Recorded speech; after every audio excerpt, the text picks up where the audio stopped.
Sir, सर्वप्रथम हमारे लोकसभा की स्पीकर, हमारे अभिभावक, आपको सबकी तरफ से आभार प्रकट करता हूं कि आप ये नए सदन में आज नया शुरुआत करने का पहल किए हैं और इसके साथ साथ हमारी देश की हर नागरिकों को गणेश चतुर्थी की बधाई भी देना चाहते हैं। और सत्ता पक्ष और विपक्ष हम सब मिलकर देश को आगे ले जाएंगे, देश की ताकत को और मजबूत करेंगे और बढ़ाएंगे, क्योंकि हम ये मान के चलते हैं मंजिल की पार कर, नया मंजिल की तलाश कर। तुझे अगर दरिया मिल जाए तो समुंदर की तलाश कर। ये हिंदुस्तान एक दिन में नहीं बने, हजारों लाखों शहादतों की चलते, खून पसीना बहाने की चलते हमारे देश आजाद हुई थी। और इसलिए सारे सदन की तरफ से उन सारे हमारे देश की आजादी लाने में जो अपना खून पसीना बहाया, मेहनत की, दिन रात एक करते हुए देश को ब्रिटिश हुकूमत से निकल के आजादी की रास्ते ले गए थे, उन सबको भी नमन करता हूं ये नए सदन से। ये आप लोगों का ही विरासत, जो विरासत के चलते पुराना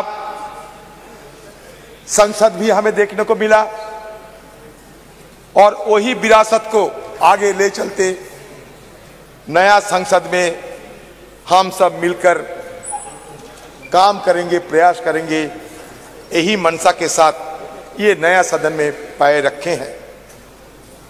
मैं ये पहली बार इसके अंदर आते हैं, किसी ने पूछा था कि एक बार चलो नया सदन को देख लिया करो। मैंने कहा नहीं, अगर जाना है तो सीधा सदन के अंदर ही जाएंगे और उसके बाद धीरे धीरे सदन के हर कोने से परिचित होंगे।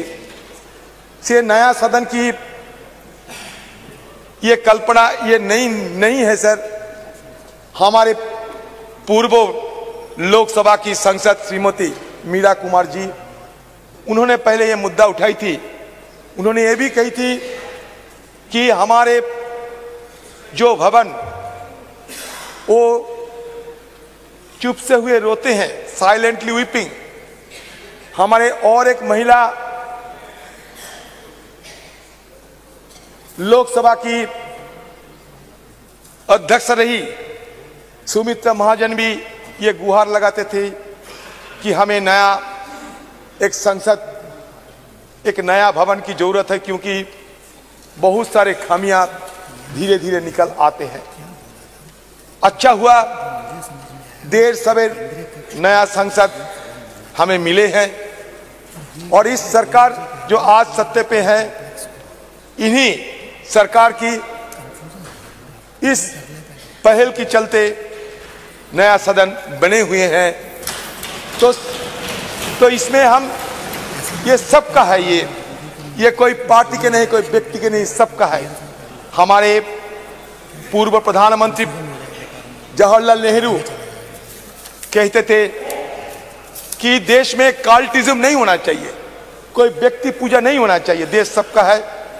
ये सिर्फ एमपी का नहीं है, ये देश, ये पार्लियामेंट सिर्फ एमपी का नहीं, हिंदुस्तान की हर नागरिकों की इसमें हिस्सा है। तो ये हमारे देश की संपदा माना जाता है। अटल जी भी कहते थे, होने ये ना होने की ये क्रम इसी तरह चलता रहेगा, हम हूं हम रहेंगे, ये भ्रम भी सदा पलते रहेंगे। तो स्वाभाविक रूप से कोई यहां हो या ना हो, हमारा ये ट्रेडिशन, ये विरासत, ये चलते रहेंगे जितने दिन ये देश हिंदुस्तान है, उतने दिन ये हमारे ये विरासत ये लेते आगे निकलेंगे। सर, मैं सर्वप्रथम हमारे प्रधानमंत्री जी और आप सबके सामने मैं एक बात कहना चाहते हैं, जो भी करे आप लोग ये मान के चलिए कि हमारे लिए संविधान सर्वोपरि है। ये संविधान मान लीजिए हमारे लिए गीता, कुरान और बाइबल से कमी नहीं है।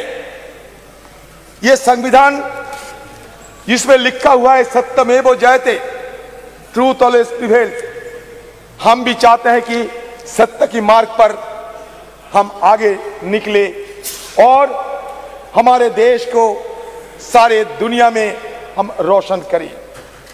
सर, ये संविधान में ये लिखा गया पहली पन्नों में, जिसको हम कहते हैं कि प्रीएम्बल, ये प्रीएम्बल में ये लिखा गया, we the people of India, we the people of India having solemnly resolved to constitute India into a sovereign democratic republic and to secure to all its citizens.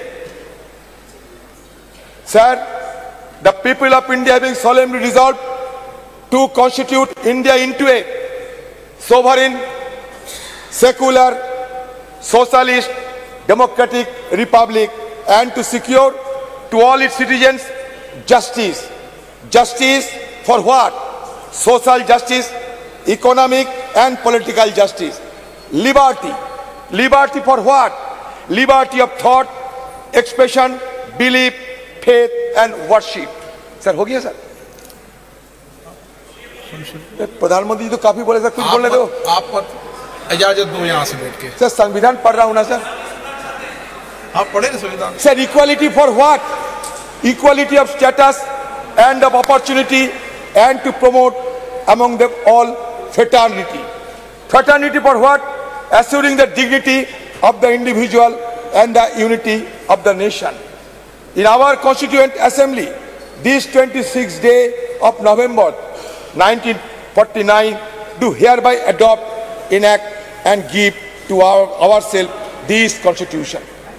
Sir, मैंने इसलिए पढ़ा, इसमें लिखा है We the people of India. ये नहीं लिखा गया कि ये हिंदू, ये मुसलमान, ये क्रिश्चियन, ये जैन, अलग अलग किसी ने ये प्रस्ताव पारित करते हैं। समग्र मिलके we the people of India, मतलब सारे देश की, सारे भारत की, सारे इंडिया की, सारे हिंदुस्तान की, सब मिलके ये शपथ लिए गए थे। सर, हमारे आर्टिकल 395 आर्टिकल इसमें शामिल किए गए थे। उसमें जब पहला आर्टिकल, उसमें यही लिखा जाता है कि India, that is Bharat, shall be A union of state. मतलब भारत और इंडिया के बीच कोई अंतर नहीं है। जो भारत होते हैं वो इंडिया है, जो इंडिया होते हैं वो भारत है। हम जबरदस्ती किसी बहाने इसके अंदर दरार पैदा करने की कोई कोशिश ना करे तो बेहतर होगी, क्योंकि कुछ जगह में ये आशंका फैला जाते हैं कि हमारे देश में हिंदुत्व की तो बात हम सुनते ही है, लेकिन इसके साथ साथ हिंदुत्व बात भी आ जाएंगे क्या, ये आम लोगों में ये चर्चा है। मैं सबको संज्ञान में ये लाना चाहते हैं, क्योंकि ये मुद्दा हमारे देश के लिए ठीक नहीं होगा, क्योंकि हमें हमारी संविधान में ये ऑफिशियल जो लैंग्वेज है, ये 22 ऑफिशियल लैंग्वेज सब हमारे देश की लैंग्वेज है, तो कोई दरार पैदा करने की कोई कोशिश ना होने से बेहतर होगी, ये मैं जरूर आपसे मांग करता हूं। सर सर्वप्रथम और एक बात कहना चाहते हैं सर, प्रधानमंत्री जी G20 और शुरुआत तो किए थे राष्ट्रपति जी की भाषण के साथ साथ पार्लियामेंट में नो कॉन्फिडेंस, उसके बाद G20 को तो हम देखे हर दिन देखते ही हैं, आज सदन में भी देखे, दोनों लोकसभा में भी देखे, सेंट्रल हॉल में भी देखे, यहाँ भी देखते हैं। प्रधानमंत्री जी की हर भाषण सुनते सुनते मान लीजिए कि हमारा जहन में सिमट गए हैं। मैं इसलिए यह कहना चाहते हैं अभी कि सर देखिए, ये सदन की गरिमा की बात किया जाते हैं, लेकिन कम से कम सरकार कम से कम ये कभी सोचे हैं कि हमारे ये सदन में स्पीकर है लेकिन डिप्टी स्पीकर नहीं है, क्यों? ये पहली बार आजादी के बाद, संविधान रचना होने के बाद पहली बार हमारा ये सदन में स्पीकर साहब है लेकिन डिप्टी स्पीकर नहीं है, क्यों? ये हम सबको सर अगर बोलने देंगे तो मैं बोलूंगा सर। अब समय सर ये तो सर यही तो हमारा मांग उधर भी थे इधर भी है, इसीलिए कभी कभी हम थोड़ा जोर आवाज करते हैं, हमारा आवाज रुकने के लिए पूरा अपने बढ़ा दिए सारे बहुत ऊंचा कर दिया, हमें कोई अगर बात वहां तक पहुंच ना पाए। सर मैं ये कहना चाहते जो आरक्षण की बात हमारे प्रधानमंत्री जी अभी अभी कहे हैं, मैं ये कहना चाहते कि महिला आरक्षण 1989 में जब राजीव जी प्रधानमंत्री थे तब स्थानीय निकायों के चुनाव में उन्होंने 1/3 आरक्षण महिलाओं के लिए सुनिश्चित किया था। तत्पश्चात कांग्रेस की सरकारों ने लगातार प्रयास किया कि महिला आरक्षण का बिल पास हो, कानून बने, लोकसभा एवं विधानसभाओं के लिए भी 1/3 आरक्षण के लिए राजीव जी की सरकार, देखो प्रधानमंत्री जी कह रहे थे कि व्यवहार से पता चलेगा कौन कैसा व्यवहार करता है, प्रधानमंत्री खुद अब देख लो, प्रधानमंत्री का अपमान कर रहे हैं आप लोग, प्रधानमंत्री खुद आप लोग को सिखाता कि व्यवहार की उल्टा व्यवहार करते हैं। सर हो गया, राजीव जी की सरकार, नरसिम्हा राव जी की सरकार, फिर डॉक्टर मनमोहन जी की सरकार, अलग अलग सरकारों ने अलग अलग समय पर अपनी हैसियत के अनुसार उसको पास कराने की प्रयास किया। कभी राज्यसभा में पास होता था, लोकसभा में नहीं होता था, कभी लोकसभा में होता था, राज्यसभा में गिर जाता था। डॉक्टर मनमोहन सिंह की सरकार के वक्त जो ये बिल आया वो आज तक जीवित है, आज तक जीवित है, राज्यसभा में पास हुआ है। हमारी CWC कांग्रेस कार्य समिति की बैठक में जो रेजोल्यूशन पास हुआ, प्रस्ताव पारित हुआ, उसमें ये मांग की गई है कि ये जो आने वाले विशेष सत्र है उसमें महिला आरक्षण की उस बिल को पास किया जाए, पारित किया जाए। ये बहुत महत्वपूर्ण है, ऐतिहासिक है। आपको ज्ञान है कि पूर्व कांग्रेस अध्यक्षा श्रीमती सोनिया गांधी ने पत्र भी लिखा था हमारे प्रधानमंत्री जी को, पत्र लिखा था। हम फिर से उस मांग को इस प्रस्ताव के जरिए दोहराते हैं। अच्छा हुआ सर बात तो बहुत कुछ है। प्रधानमंत्री जी सिंगल दिखा रहे थे, आप बोलना बाद में, अभी बाद में बोले सर, बोल में महिला आरक्षण, प्रधानमंत्री सिंगल दिखा रहे थे महिला आरक्षण बिल के समय। आज तो स्वागत कर दे आपके, ये सिंगल सदन में स्वागत कर दे आज तो। सर सिंगल दिखा रहे थे सर, ये सिंगल की इतिहास बता देता है last. No sir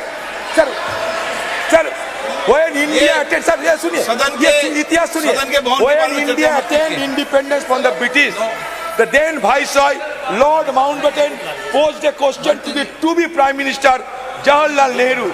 What is the ceremony that should be followed to symbolize the transfer of power from British to India hand? Sir गृह मंत्री जी क्लैरिफिकेशन देना चाहते हैं सर कृपया अलो कर दिया जाए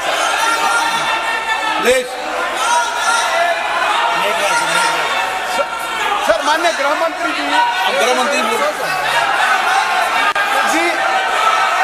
मैं माननीय अधीर रंजन जी ने दो चीजें फैक्चुअली इनकरेक्ट कही है, या तो वो विड्रॉ करे या तो आपने सदन के टेबल पर उसको रखवाना चाहिए। एक महिला आरक्षण बिल लोकसभा में पास हुआ था, कभी पास नहीं हुआ। और दो, कि ये बिल पुराना लोकसभा में लंबित है। ये बिल 2014 में ही लोकसभा के विघटन के साथ ही ये बिल निरस्त कर दिया गया। माननीय अध्यक्ष, दोनों स्टेटमेंट फैक्चुअल इनकरेक्ट स्टेटमेंट है। इनकी स्पष्टता मैं आपसे अपेक्षा करता हूं कि इसकी स्पष्टता उनसे मांगी जाए, या तो रिकॉर्ड से दूर किया जाए, या तो वो उसके समर्थन में कोई डॉक्यूमेंट टेबल पर रखें। अर्जुन मेघवाल जी, आप जब एक मिनट आप सीट बैठे, आप कंक्लूड कर दो प्लीज। बेटे कंक्लूड करो आप प्लीज। पहला दिन है, इतना बात बोलते हैं पहले दिन में। आप प्लीज अपनी सीट बैठे कंक्लूड करें। आप अधीर रंजन जी धन्यवाद देते हैं। Sir, Lord Mountbatten posed a question to the to-be Prime Minister Jawaharlal Nehru. What is the ceremony that should be followed to symbolize the transfer of power from British to Indian hands? Nehru then consulted Raja Gopalachari, commonly known as Rajaji, who went on to become the first Viceroy of India. Rajaji identified the Chola model, where the transfer of power from one king to another was sanctified and blessed by high ruler. The symbol used was the handover of Sengal or scepter from one king to his successor. A golden scepter was crafted by Bhumidhi Bangaru Chetty, a famous jeweler in the Madras presidency. The makers of the Sengal, Bhimudi Etarajulu and Bhumudi Sudhakar, are living in Chennai. Sir, इतिहास बता रहा हूँ, कुछ नहीं। On August 14, 1947, the deputy high priest of Thiruvaduthurai Adiman, Nagasaram player Rajaramthi Pillai, and Odhuvar, a person who sings devotional songs in Tamil temples, were flown to Delhi capital from the then Madras presidency. The ceremony was conducted as per Tamil tradition, and the Sengal was handed over to Nehru at his house. Okay. इसमें नई बात कुछ नहीं है sir. ये लेकर ऐसा sir बनाया जाता है माहौल कि ये कुछ नई आज़ादी हुए हैं हमारे देश में, कुछ हो रहे हैं। सर, मैं बहुत सारे सलाह है सर। मैं सिर्फ एक बात कहना चाहते हैं कि ये सदन, ये ऐसा मत समझिए कि ये ईंट काटर पत्थर की सदन है सर। ये सदन, it is not built with bricks and mortars only. It is the soul of our India, the soul which was long suppressed, find utterance in the wake of attaining independence. Sir, again I am saying that soul should not be suppressed again by any design. That is my view, and I am concluding the speech because sir, I do not find the adequate time to make my point further. गृह मंत्री जी, अध्यक्ष जी, मेरा व्यवस्था का प्रश्न है। माननीय अधीर रंजन जी ने जो कहा वो फैक्चुअली इनकरेक्ट है कि पुराना बिल अभी भी जीवित है। मेरी स्पष्ट जानकारी है कि पुराना बिल लैप्स कर गया है।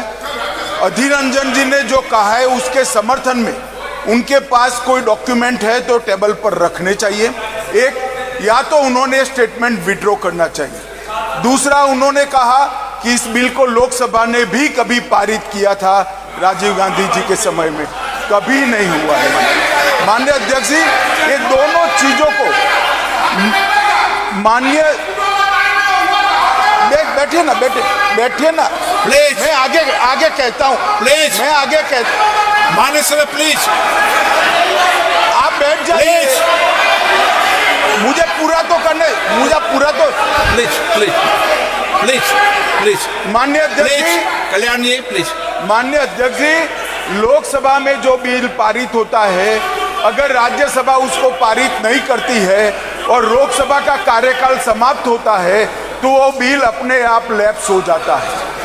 मैं मानता हूं कि इस चीज को स्पष्टता करनी चाहिए और माननीय अध्यक्ष जी, अगर उनके पास अलग जानकारी है तो सदन के टेबल पर रखनी चाहिए। माननीय